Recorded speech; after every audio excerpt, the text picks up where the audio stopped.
times, which takes us back at least to 1500 BC, probably quite a bit earlier than that, whereas the Aztecs are 1500 AD, so there's 3,000 years between the Aztecs and the Olmecs, and that same system of ideas is running through all of those cultures. And the Mayans had a name for it as well? Kukulkan. And what do you think that plumed serpent was? I think it's very clear from the accounts that have survived that what he's associated with are two things in particular. One of them, he's a god of peace. He's not a war god. And the other thing that he's primarily about is giving the gifts of civilization. This is what you human beings need to know in order to move on to the next level. That is the function and the role of Quetzalcoatl. And there are very similar, we could refer to them as civilizing heroes, who are found in other cultures and other locations. Osiris in Egypt plays that role as a bringer of civilization. There's hardly a culture in the ancient world that doesn't remember a time far back in remote prehistory when some kind of supernaturals or advanced human beings, and I prefer the latter, that some kind of advanced human beings were involved in a project to disseminate civilization. I mentioned the Tucano in the Amazon, who are big drinkers of ayahuasca. The Tucano have a fascinating origin myth. They say that the origin myth states specifically that their ancestors were brought to the Amazon. They were brought to the Amazon by a group of supernaturals who included the daughter of the sun and an individual called the helmsman who steered the serpent canoe in which this settlement mission in the Amazon was performed. And what these so-called supernaturals did was they brought the ancestors of the Tucano to the Amazon and they showed them the best places to settle, the best places where they might find hunting, the best places where they might create a village, the best places for agriculture. And then they left. But they left them behind one gift, and that gift was ayahuasca. Wow. That's the story of the origin myth of the Tucano. And it sounds to me rather like the other side of the story of that DNA signal in the Amazon, that a group of people were deliberately settled in the Amazon by human beings who they chose to regard as supernaturals. That's what makes sense of it to me. When I interrupted you to talk about Quetzalcoatl, what were you about to say? I can't remember. Oh. I'm in California. I've been smoking lots of dope, you know. We were talking about different things in the Amazon. Should we rewind and figure out what we said? Yeah, the serpent god you were talking about. Before Quetzalcoatl, before that.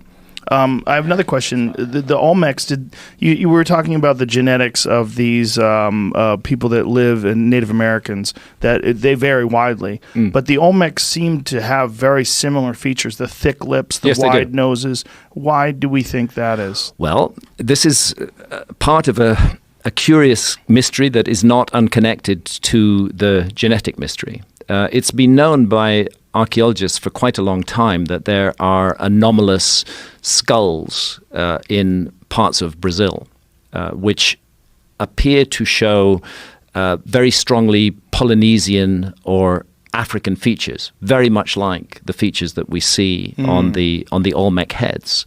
And a number of archaeologists who got into trouble with their colleagues for this have used that to argue many years ago, 30, 40 years ago, that the settlement story of the Americas is much more complicated than we've realized. And what the DNA is doing is it's telling us that there was something really weird happened with settlement. You see, what happened with those African or Polynesian-looking skulls was that they were tested for DNA when DNA technology was not as advanced as it is today.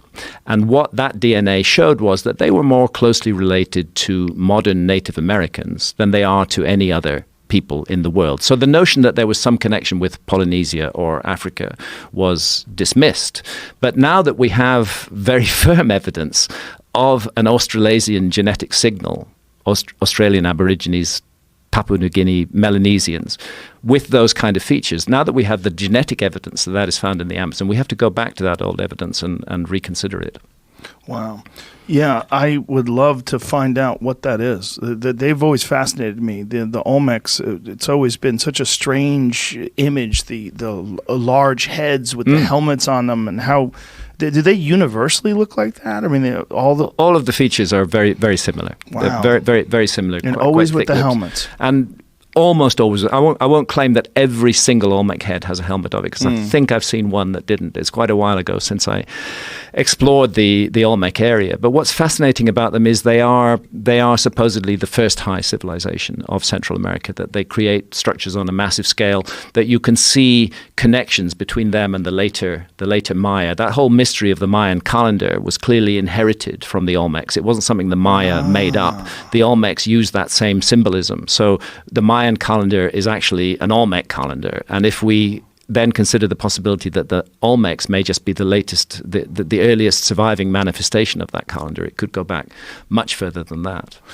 Do you plan on having any debates with people that oppose these ideas? Well, it was interesting on your very show, Joe, to have the debate that involved Michael Shermer, who's the editor of The Skeptic magazine, and some colleague of his who came in online, who I got a bit annoyed with, and myself and my great friend and colleague, the genius Randall Carlson, and I felt that was a very useful debate. I felt that it's possibly the first time that those of us on the alternative side of the argument about history were given an opportunity really to put our evidence forward and to confront so-called skeptics. Well, so-called, that's what he calls himself, Michael Shermer, with this evidence. And obviously I'm biased, but I don't feel that he fielded the situation particularly well. I don't think mainstream archaeology came out of that looking really good. I think it came out of that looking rather ignorant and uninformed. And a man like Michael Shermer, who is a professional skeptic, cannot begin to match the knowledge of a man like Randall Carlson, who has devoted his whole life to walking the walk of the geology of the end of the Ice Age in North America. And that showed on that debate. So I think the debate was worth doing. I think it showed that the alternative side isn't just wishy-washy stuff out there on the fringes of things, that there are those of us working in this field who are using really solid information and who our project is to rewrite history.